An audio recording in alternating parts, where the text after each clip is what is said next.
Selamat berjumpa kembali Bapak Ibu, Saudara-saudari. Umat beriman terkasih dalam Tuhan, salam sehat berlimpah berkat. Selamat berakhir pekan hari ini. Hari Sabtu tanggal 22 Februari 2025. Hari ini saudara-saudari gereja merayakan pesta tahta Santo Petrus Rasul. Saya mengajak kita sekalian merenungkan kutipan Injil Matius bab 16 ayat 13 sampai 19. Dalam nama Bapa dan Putera dan Roh Kudus. Amin. Sekali peristiwa Yesus tiba di daerah Kaisarea Filipi. Ia bertanya kepada murid-muridnya, kata orang, siapakah anak manusia itu? Jawab mereka, ada yang mengatakan Yohanes Pembaptis, ada juga yang mengatakan Elia, dan ada pula yang mengatakan Yeremia atau salah satu dari seorang nabi.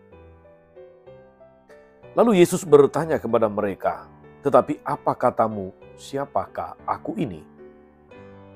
Maka jawab Simon Petrus, engkau adalah Mesias, anak Allah yang hidup. Kata Yesus kepadanya, berbahagialah engkau Simon bin Yunus, sebab bukan manusia yang menyatakan ini kepadamu, melainkan Bapa-Ku yang di sorga. Dan aku pun berkata kepadamu, engkau adalah Petrus, dan di atas batu karang ini akan kudirikan jemaatku, dan alam maut tidak akan menguasainya. Kepadamu akan kuberikan kunci kerajaan sorga. Apa yang kau lepaskan di dunia ini akan terlepas di surga. Demikianlah sabda Tuhan. Bapak Ibu Saudara-saudari umat beriman terkasih dalam Tuhan kita Yesus Kristus. Sekali lagi, hari ini Gereja Universal, Gereja Katolik sedunia, merayakan pesta tahta Santo Petrus Rasul, atau lebih tepatnya kepala para rasul. Mengapa pesta ini dirayakan? Mengapa gereja katakanlah memilih satu hari khusus untuk menghormati tahta Santo Petrus? Saudara-saudara sekalian yang diberkati Tuhan, untuk menghormati Santo Petrus sebagai wakil Kristus dan gembala tertinggi gereja yang mempunyai kuasa rohani atas segenap anggota gereja dan semua gereja setempat atau gereja lokal, yaitu keuskupan. Hari ini kita merayakan pesta tahta Santo Petrus. Dengan merayakan pesta tahta Santo Petrus, kita merayakan sebetulnya martabat kepausan. Tahta biasa disebut katedra, tempat duduk bagi uskup untuk melayani, untuk mempersatukan, untuk mengajar umat Allah di keuskupannya. Karena itu kita mengenal gereja katedral, yakni bangunan gereja di mana terdapat kursi atau tahta uskup setempat. Karena itu saudara-saudari, di setiap keuskupan hanya ada satu katedral, di mana ada katedra atau tahta uskup di situ. Tidak mungkin lebih dari satu katedral di sebuah keuskupan.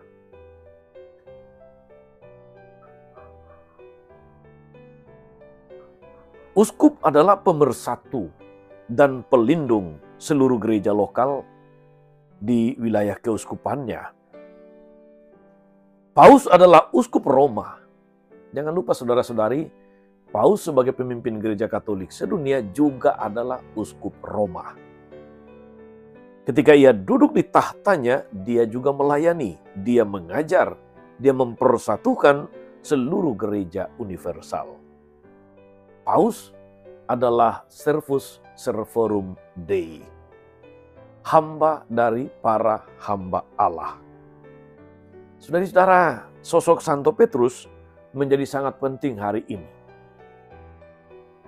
Dialah sosok yang mengakui Yesus dengan berkata, engkau adalah Mesias, anak Allah yang hidup.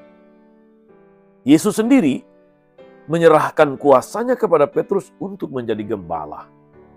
Yesus berkata, engkau adalah Petrus, dan di atas batu karang ini aku akan mendirikan gerejaku. Dan alam maut tidak akan menguasainya. Kunci kerajaan surga dan kuasa pengampunan dosa juga diberikan kepadanya. Apa yang kau ikat di dunia ini, terikat di sorga. Yang kau lepaskan di dunia ini, terlepas di sorga. Petrus dalam bacaan pertama, saudara-saudari, mengingatkan para penatua khususnya pengganti rasul-rasul untuk menggembalakan kawanan domba Allah yang telah dipercayakan kepada mereka bukan dengan terpaksa, melainkan dengan sukarela sesuai kehendak Allah, bukan untuk mencari keuntungan, melainkan dengan pengabdian diri. Pesan Petrus bagi para penatua masih aktual bagi kita hingga saat ini. Sebuah pesan yang sangat menantang bagi para gembala, artinya di dalam menjalankan tugas kegembalaan, para gembala haruslah menjalaninya dengan sukarela, dengan tulus hati, sesuai kehendak Allah, dan tidak untuk mencari keuntungan, popularitas, dan hal-hal duniawi lainnya. Para gembala membawa umat Allah kepada Kristus dan membawa Kristus kepada umat Allah, bukan bagi dirinya sendiri. Hari ini saudara-saudari, ketika kita merayakan pesta tahta Santo Petrus Rasul, mari kita mendoakan Paus sebagai pemimpin gereja Katolik sedunia yang bulan September 2024 lalu mengunjungi kita di Indonesia dalam semangat iman, persaudaraan, dan bela rasa. Beliau yang saat ini memimpin gereja Katolik, tapi juga secara fisik tidak sedang baik-baik saja, tidak sedang sehat. Bukan saja karena umurnya yang sudah 88 tahun, tapi karena juga penyakit yang dideritanya.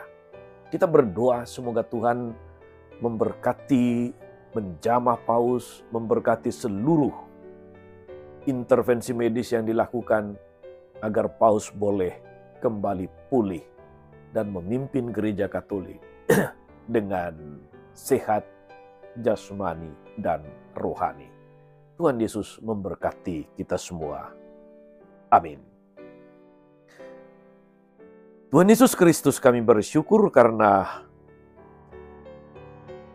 Engkau memilih Santo Petrus sebagai batu karang di mana Engkau mendirikan gerejamu, gereja Katolik yang satu, kudus, Katolik dan apostolik, di bawah pimpinannya, di bawah penggembalaannya. Kami mohon berkatilah Paus kami, Paus Fransiskus, yang pada saat ini sedang kurang sehat, sedang sakit, dalam usianya yang tidak muda lagi. Semoga Paus di dalam segala usaha pengobatan boleh kembali pulih dan memimpin seluruh umat Allah di seluruh dunia dengan bijaksana, dengan sehat jasmani rohani dalam hati sebagai gembala wakilmu di tengah dunia ini. Semoga di bawah kepemimpinan, kegembalaannya, kami semua boleh dipersatukan, diteguhkan dalam iman, dikuatkan dalam persaudaraan, dan semakin berkobar-kobar di dalam pelayanan. Terpujilah namamu Tuhan sepanjang segala masa. Amin. Saudari-saudara sekalian, berkat Allah turun atas saudara-saudari, atas mereka yang kita doakan atau kita janjikan doa. Mereka yang sakit dan menderita, segala rencana, karya, dan pelayanan hari ini, Bapa dan Putra, dan Roh Kudus. Amin. Tetap sehat, teruslah menjadi berkat. Jangan lupa like, subscribe, nyalakan lonceng notifikasinya. Salam 52, Tuhan memberkati.